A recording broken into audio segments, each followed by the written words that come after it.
Everybody. So we just learned that Rwanda, you know all about Rwanda, and the Congo will be doing a peace settlement, probably coming in on Monday or Tuesday. We're going to be signing it up, and we've stopped a very vicious war.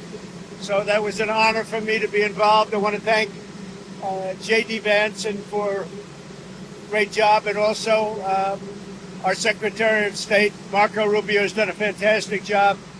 So Rwanda, long-term war with the Congo, a very bloody war. They're all bloody, but this was a really bloody one. Is going to be making peace with Congo, and they can get on to making trade deals with the United States and other places and have a much more normal form of life. We're very honored by that. As you know, we did a very great job with India and Pakistan, and we had India in. It looks like we're going to be making a trade deal with India. And we had Pakistan in. It looks like we're going to be making a trade deal with Pakistan. And it's a beautiful thing to watch. Serbia, Kosovo, likewise, they've been fighting for years. And as you know, we brought that one to a conclusion. And now we have a couple of big ones. We have Russia, Ukraine, which is making a little bit of progress. And we have Israel, and nobody really knows what that one is all about. We're going to find out pretty soon, I guess. Mr. President, the Iranian foreign minister this afternoon said if the U.S. is serious about negotiations, that you would call up Israel and request that they stop their airstrikes. Will you make that request?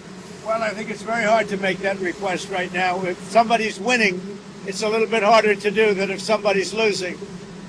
But we're ready, willing, and able, and we've been speaking to Iran, and we'll see what happens. What was the thought process behind the 2-week timetable? Just a time to see whether or not people come to their senses. Mr. President, did the Europeans help at all in talking with the Iranians? No, they didn't help. No. Iran doesn't want to speak to Europe. They want to speak to us. Europe is not going to be able to help in this one. 20 years ago, you were skeptical of a Republican administration that attacked a Middle East country on the idea of questionable intelligence of weapons of mass destruction. How is this moment different with Iran? Well, there were no weapons of mass destruction. I never thought there were. And that was somewhat pre-nuclear. You know, there was a nuclear age, but nothing like it is today.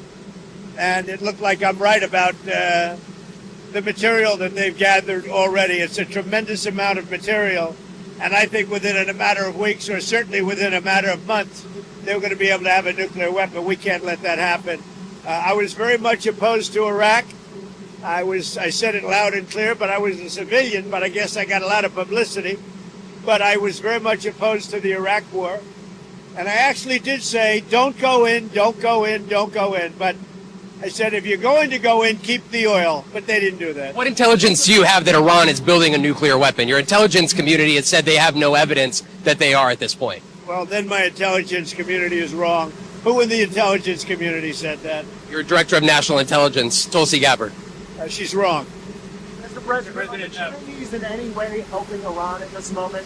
We're hearing reports of mysterious planes landing in Iran from China. I don't know. They say that they're there to take people out, but I can't tell you about that. I get along very well with China, get along very well with President Xi. I like him. He likes me. We have a very good relationship. We'll see what happens. I can't imagine them getting involved. This decision that you need to make on Iran, whether to strike militarily, is this the biggest decision you'll have to make as president? Well, I can't tell you that. I have to see what happens. I can't, really say that. It depends what the decision is. But I wouldn't really be able to tell you that now. I'll tell you in about a year from now, maybe 5 years or 10 years from now. You never know about decisions. You never really know. Former president. Would you support a ceasefire while the negotiations happen? I might, depending on the circumstances. Would you? Former Congressman It's very hard to stop. I will say this. It's very hard to stop when you look at it. Israel's doing well in terms of war. And I think you would say that Iran is doing less well. It's a little bit hard to get somebody to stop.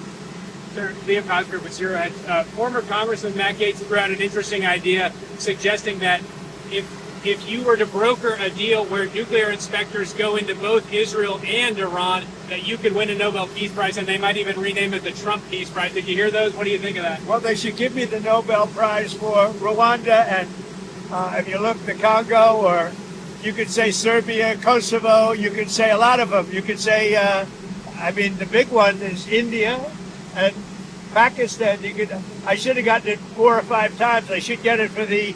I would think the Abraham Accords would be a good one too. But what do you They think won't of give that me a idea? Nobel Peace Prize because they only give it to liberals. Would you support Iran being able to have nuclear, or would you support Iran being able to have civilian nuclear energy capabilities up to 3.76%? You know, they're sitting on the top of one of the largest piles of oil in the world. I just don't know why they need that for civilian work. You know, it's one thing for certain countries to say, hey, I want to have a certain amount where I can go nuclear a little bit because we need it for electricity, we need it for air conditioners, etc. But when you're sitting on one of the largest oil piles anywhere in the world, it's a little bit hard to see why you need that. Yeah. Are you concerned that Iran or its proxies would wage terror attacks against American targets abroad if you order military action? We're always concerned about that, and we have to take them out and be very strong. You're even in danger talking to me right now. Do you know that? You are in danger talking to me right now. So I should probably get out of here, but you guys are actually in danger. Can you believe it? One last One more. question, Mr. President. Is it still your expectation that NATO countries spend 5% of their GDP on defense spending? I think they should do that. I don't think we should, but I think they should. We've been supporting NATO so long. In many cases, I believe paying almost 100% the cost.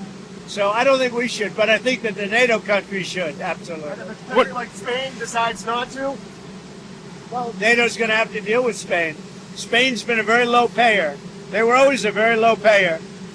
They were either good negotiators or they weren't doing the right thing. I mean, I think Spain has to pay what everybody else has to pay. Spain has been notorious for low pay. You know who else was a low payer, just about the lowest? A place called Canada. Because Canada said, why should we pay when the United States will protect us free? And they've been right about that. Russia, Ukraine, you've been making progress towards a peace deal. But I don't know if you know this, but Lindsey Graham and Mike Pompeo were there on the ground in Ukraine, seemingly doing the opposite, trying to provoke the Ukrainians to keep fighting. What do you think of that? Well, we're going to see, and people have to be very careful with what they say. They got to be very careful with their mouth, because their mouth could get them into a lot of trouble. One more. ICE. ICE has said that they're trying to arrest up to 3,000 individuals a day. There are some communities that are saying they are fearful of being wrongfully detained or separating some families, even if they're undocumented. Is the fear in some of these communities worth the deportations of these undocumented individuals, a mass deportation program? It's a tough subject because, look, we have farmers. I love farmers. I won 80%, 85% of the farmers, and I love them, and I'm never going to do anything to hurt our farmers. And you can also say the leisure business, etc. There are some businesses where you have a disproportionate amount of people that are the people that you're talking about. At the same time, we have to get the criminals out of our country. And we're looking at doing something where, in the case of good, reputable farmers, they can take responsibility for the people that they hire and let them have responsibility, because we can't put the farms out of business. And at the same time, we don't want to hurt people that aren't criminals. Most of the people that came in over the last 3 years under Biden, I would say probably 3.5 to 4 years, those people, you have a lot of criminals, you have a lot of, we're looking at that very closely. You've had people that have worked on farms for 20 years. It's very hard to go in there and say, you're coming out. But we're going to let the farmers take responsibility. They're great people. They'll do it. They know the good and the bad. So the hard part about this is not like a normal war where people wear uniforms. They don't wear uniforms. But we have murderers that came out of the last 4 years. We have murderers. We have drug lords. We have people that we don't want to. We have prisoners. They emptied out Venezuela and many countries. They emptied out their prisons into the United States. We have to get those people out. But we have stone cold murders, 11,888 murders. We've already gotten a lot of them out of here, but we don't want them. So we have to be careful. But I never want to hurt our farmers. Our farmers are great people. They keep us happy and healthy and fat. Are there other cities that you're going to try to replicate what you've done in Los Angeles? Well, we had a big victory last night in the Court of Appeals with respect to Los Angeles, but really the country, where Gavin Newsom, who's really an incompetent governor, He's just doing a terrible job between his fires, between all the houses burning down, his forest fires, and now Los Angeles. If we didn't go to Los Angeles, and the sheriff admitted it, he had no control. He would have lost control. We saved Los Angeles by having the military go in. And the second night was much better. The third night was nothing much. And the fourth night, nobody bothered even coming. We put out that fire, and we did a great job of it. He sued us for going in and for helping him. We went and helped him. Right now, you'd have Los Angeles burning to the ground. Largely, it would have already been destroyed. Do you still want your legacy, Mr. President, to be that of a peacemaker? Do you worry that striking Iran would change that? Always a peacemaker. That doesn't mean sometimes you need some toughness to make peace, but always a peacemaker. Can you win in Iran without ground forces? Okay? Is an aerial campaign in Iran enough, or do you need ground forces? Well, I'm not going to talk about ground forces. The last thing you want to do is ground forces. Does Iran have 2 weeks, or could you strike before that? Are you essentially giving them a 2-week I'm timeline? giving them a period of time. We're going to see what that period of time is, but I'm giving them a period of time, and I would say 2 weeks would be the maximum.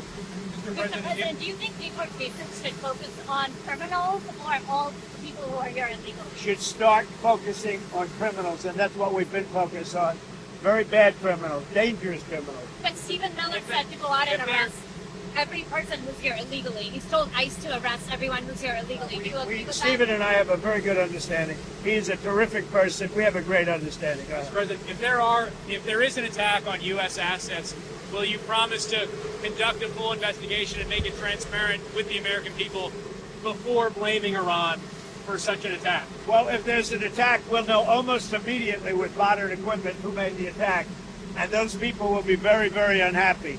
Would you Prime say Minister- that? And I want to get you people out of danger. You're in danger standing with me. One more. Prime Minister Netanyahu said that they had the capacity to take out all of Iran's nuclear facilities. So what role would the U.S. be able to play, and why would they, if Israel says that they have all of the abilities, Well, their own I'm not military? sure he said that, but they really have a very limited capacity.